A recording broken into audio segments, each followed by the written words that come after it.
আসসালামু আলাইকুম। এটিএন বাংলা সংবাদে সবাইকে স্বাগত জানাচ্ছি আমি আফরোজা রূপা। খালেদা জিয়ার মুক্তির দাবিতে ঢাকায় আজ শান্তিপূর্ণ বড় ধরনের সমাবেশ করার প্রস্তুতি নিচ্ছে বিএনপি। বেলা ৩টায় নয়াপল্টনে দলের কেন্দ্রীয় কার্যালয়ের সামনে এই সমাবেশ অনুষ্ঠিত হবে। প্রায় ৮ মাস পর দলীয় প্রধানের মুক্তির দাবিতে বিএনপি এমন কর্মসূচি করছে। সমাবেশে ঢাকা মহানগর ও জেলা ছাড়াও আশেপাশের জেলা থেকেও নেতাকর্মীরা যোগ দেবেন বলে দলীয় সূত্র জানানো হয়েছে। এদিকে একই সময় রাজধানীর বঙ্গবন্ধু এভিনিউতে আওয়ামী লীগ পাল্টা কর্মসূচি দিয়েছে।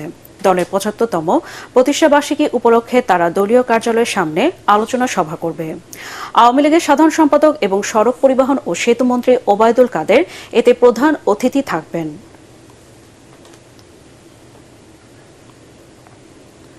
অত্যাধুনিক সরঞ্জাম ও প্রযুক্তির ব্যবহার এবং উন্নত প্রশিক্ষণের মাধ্যমে এসএসএফ সদস্যদের পেশাগত দক্ষতা বাড়ানোর আহ্বান জানিয়েছেন রাষ্ট্রপতি মোহাম্মদ শাহাবুদ্দিন। গতরাতে বঙ্গবন্ধু আন্তর্জাতিক সম্মেলন কেন্দ্রে এসএসএফ এর ৩৮তম প্রতিষ্ঠাবার্ষিকীর অনুষ্ঠানে তিনি এই আহ্বান জানান। এ সময় রাষ্ট্রপতি বলেন, দেশের রাজনৈতিক প্রেক্ষাপট, স্বাধীনতা বিরোধী অপশক্তির চক্রান্ত এবং আন্তর্জাতিক সন্ত্রাসবাদের কারণে অতি গুরুত্বপূর্ণ ব্যক্তিদের নিরাপত্তার বিষয়টি খুবই গুরুত্বপূর্ণ ও চ্যালেঞ্জিং। নিশ্চিত নিরাপত্তা বলয় গড়ে তোলার সাথে সাথে ভিআইপিদের জনসংযোগের বিষয়টিও গুরুত্বের সাথে বিবেচনা করার তাগিদ দেন তিনি। অতি কঠোরতার কারণে নেতা ও জনগণের মধ্যে যেন দূরত্ব বা ভুল বোঝাবুঝির সৃষ্টি না হয় সে বিষয়ে সতর্ক থাকার আহ্বান জানান রাষ্ট্রপতি। অনুষ্ঠানে স্বাগত বক্তব্য রাখেন এসএসএফ মহাপরিচালক মেজর জেনারেল ও KM নাজমুল হাসান। এর আগে রাষ্ট্রপতি এসএসএফ এর প্রতিষ্ঠাবার্ষিকী উপলক্ষে কেক কাটেন এবং সাংস্কৃতিক অনুষ্ঠান উপভোগ করেন।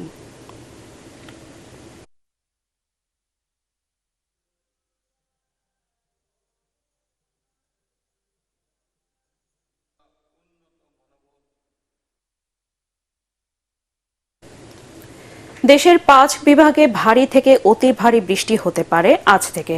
আবহাওয়া অফিস জানিয়েছে, অন্য ২ বিভাগের অধিকাংশ জায়গায়ও মাঝারি বৃষ্টি হতে পারে।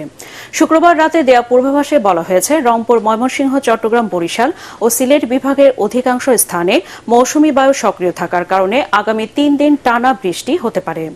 এছাড়া ঢাকা, রাজশাহী ও খুলনা বিভাগের অনেক জায়গায় অস্থায়ীভাবে দমকা হাওয়া সহ হালকা থেকে মাঝারি ধরনের বৃষ্টি হতে পারে। সারা দেশে দিনে তাপমাত্রা ১ থেকে ২ ডিগ্রি সেলসিয়াস কমতে পারে। উত্তর পশ্চিম বঙ্গোপসাগর ও তৎসংলগ্ন এলাকায় একটি লঘুচাপ সৃষ্টি হয়েছে বলেও জানিয়েছে আবহাওয়া অধিদপ্তর। এজন্য কক্সবাজার, মংলা ও পায়রা বন্দরকে স্থানীয় ৩ নম্বর সতর্ক সংকেত দেখিয়ে যেতে বলা হয়েছে। কোপা আমেরিকার গ্রুপ ডির ম্যাচে প্যারাগুয়েকে ৪-১ গোলে হারিয়েছে ব্রাজিল। নেভাদায় ভিনিসিয়াস জুনিয়রের গোলে ৩৫ মিনিটে এগিয়ে যায় সেলেসাওরা। এরপর সাবিও দ্বিতীয় গোল করেন ৪৩ মিনিটে। প্রথমার্ধের ইনজুরির সময় ভিনিসিয়াসের গোলে ব্যবধান ৩-০ করে ৫ বারের বিশ্ব চ্যাম্পিয়নরা। আলদারেতা প্যারাগুয়ের হয়ে গোল করলে খেলায় ফেরার চেষ্টা করে প্যারাগুয়ে, তবে লুকাস পাকুয়েতা চতুর্থ গোল করলে সেই সম্ভাবনা শেষ হয়ে যায়। এই জয়ে ২ ম্যাচে ৪ পয়েন্ট নিয়ে কোয়ার্টার ফাইনালের পথে এগিয়ে গেল ব্রাজিল। ৬ পয়েন্ট নিয়ে গ্রুপের শীর্ষে কলম্বিয়া। দর্শক, পরবর্তী সংবাদ দেখার আমন্ত্রণ জানিয়ে এখনকার মতো শেষ করছি। এটিএন বাংলা সংবাদ ইউটিউবে দেখতে ব্রাউজ করুন youtube/ATN Bangla News। ধন্যবাদ সবাইকে।